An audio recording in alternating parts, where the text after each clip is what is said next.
Hello student, how are you all? Let's start today's class.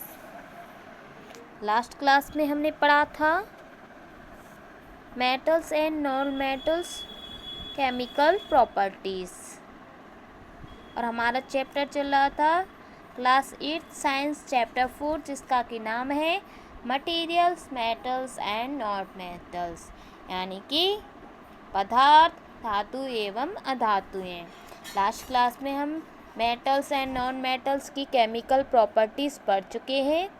आज हमको activity 4.4 start करनी है, तो हम अपनी रीडिंग स्टार्ट करते हैं।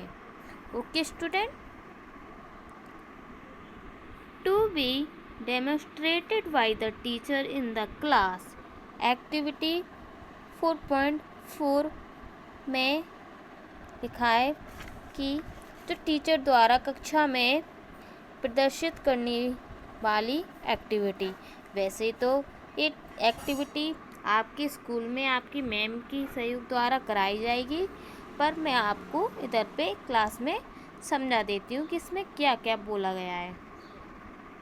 Okay student, take a small amount of powder sulfur in a deflagrating spoon and heat it. If deflagrating spoon is not available, you may take a metallic cap of any bottle and wrap a metallic wire around it and give it the shape shown in the figure 4.a. आपको student आपको activity में क्या करना है मैं बताती हूँ।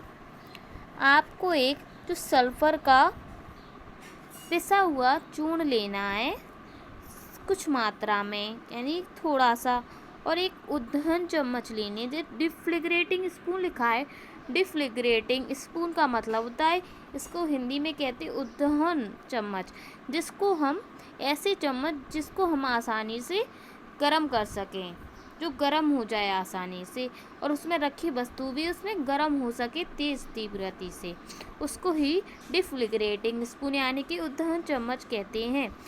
तो हमको डिफ्लिग्रेटिंग स्पून लेना है और उसमें सल्फ़र का थोड़ा पाउडर डालना है एंड उसको हीट करना है। इसमें लिखा है आगे, यदि आपके पास डिफ्लिग्रेटिंग स्पून नहीं है, अवेलेबल नहीं है, तो आप एक मेटलिक किसी भी बोतल का ऐसा कैप ले सकते हैं जो मेटल का बना हुआ है, और उस पर कुछ मेटल का वायर लिपेट दें यानी कि धातु को, एंड उसको जिस तरह की से इस फिगर में दिखाया गया है उस तरह से आप इसको शेप दे सकते हैं। ओके स्टूडेंट, तो शेप देने से क्या होगा कि आपको इस तरीके से एक काम चलाऊ आपको मिल जाएगी इम्प्रोवाइज्ड डिफ्लिग्रेटिंग स्पून, यानी कि जो काम चलाऊ। अगर आपके पास डिफ्लिग्रेटिंग स्पून है तो ठीक है, नहीं है तो आप इस तरीके से बना सकते हैं। और 4.4 इसमें दिखाया गया है। As soon as sulfur start burning, introduce the spoon into a gas jar. जैसे ही उस काम चलाऊ चम्मच में यहाँ सल्फर डालेंगे और उसको फ्लेम पर रखेंगे तो वो गर्म हो जाएगी, और उसको हमको गैस जार में डालना है। इस तरह फिगर 4.4a इस तरह से आपको दिखाई दे रहा है। Figure 4.a, cover the tumbler with a lid to ensure that the gas produced does not escape. और आपको हाल के हाल उसको ढक देना है जिससे कि गैस बाहर ना निकल पाए। Remove the spoon after some time. Add a small quantity of water into the tumbler and quickly replace the lid. Shake the tumbler well. Check the solution with the red and blue litmus paper. आपको फिर ढक देना है, फिर थोड़ी देर बाद खोलना है और थोड़ा सा मात्रा में पानी डाल के उसको फिर ढक देना है, जैसे कि इसमें दिखाई दे रहा है। ओके स्टूडेंट, जिससे कि पानी डालने के बाद और फिर उसको ढक दें गैस ना निकले, और हिलाएं अच्छी से, और उसको एक प्लेट में डालें और उसको नीले लिटमस के पेपर पर चेक करें कि वो किस प्रकार रिएक्शन कर रहा है। जैसे कि आप देख सकते हैं लड़की सॉल्यूशन लिए हैं, इसको प्लेट में डाल रही है, फिर ब्लू लिटमस पेपर और ये रेड लिटमस पेपर इसने मिला दिया, और ये डिफ्लिग्रेटिंग रियल है, मतलब ये काम चलाओ, ये ओरिजिनल है और ये काम चलाओ है। ओके स्टूडेंट, तो आपको देख सकते हैं, ठीक है। अब हमको आगे स्टार्ट करते हैं, बढ़ते हैं आगे क्या दिया हुआ है। और ये रही टेबल, इसमें आपको जब आप ये क्रिया करेंगे ना तो आप देखेंगे कि इसमें क्या क्या हमको रिएक्शन प्राप्त होता है। और इस टेबल में आपको लिखना है metals and non metal in acids and bases. जो धातु होते हैं और जो अधातु वो अम्लों एवं क्षारों से किस प्रकार रिएक्शन करते हैं, ये आपको इस टेबल में लिखना है। जैसे कि एग्जांपल दिया है, ये आपका वर्क है, जैसे कैल्शियम हाइड्रोक्साइड, मेटल जो कि कैल्शियम है, बेस है कैल्शियम हाइड्रोक्साइड, और name of the acid sulphuric acid, और ए है सल्फर। तो आपको ये धातु है, तो आपको बताना है कि ये कैसे प्रकार क्रिया करता है। ओके स्टूडेंट, अब हम आगे बढ़ते हैं ज़्यादा देर ना करते हुए। The name of the product form in the reaction of sulphur and oxygen is sulphur dioxide. Sulphur और ऑक्सीजन का रिएक्शन होता है तब बनती है gas sulphur dioxide. When sulphur dioxide is dissolve in water sulphuric acid is form. जब sulphur dioxide को water यानी कि पानी में घोला जाता है तो सल्फ्यूरस एसिड बनता है। The reaction can be given as follows. Reaction इस प्रकार दी गई है, मैं आपको पढ़ के बताती हूँ।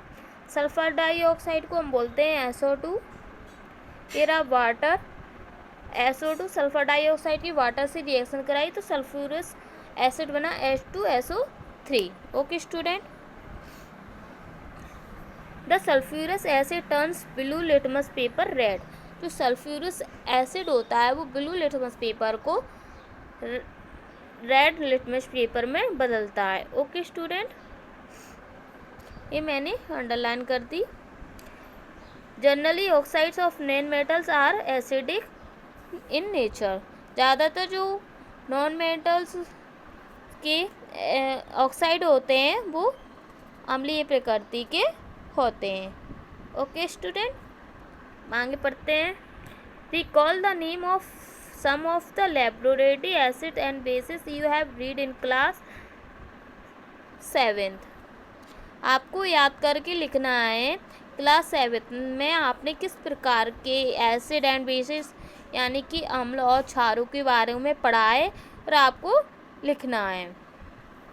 आइडेंटिफाई द मेटल और non metal present in them which form of oxide with oxygen. आपको उनकी मेटल्स एंड नॉन मेटल्स की पहचान करना है कि वो ऑक्सीजन के साथ किस प्रकार ऑक्साइड बनाते हैं। ओके स्टूडेंट, ये आपका वर्क है। तो ये हमने एक्टिविटी पढ़ ली।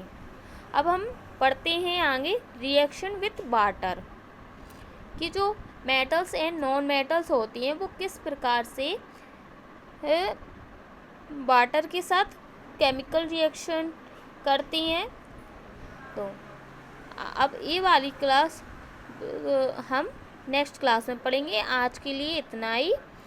अब स्टूडेंट, आपको अगर वीडियो अच्छी लगती है तो वीडियो को लाइक किया करें, और अगर कोई डाउट हो तो कमेंट में आप पूछ सकते हैं, और चैनल को हमारे सब्सक्राइब करते रहें जिससे कि आगे आपको और क्लासेस मिल सकें, और नोटिफिकेशन भी ऑन कर लिया करें।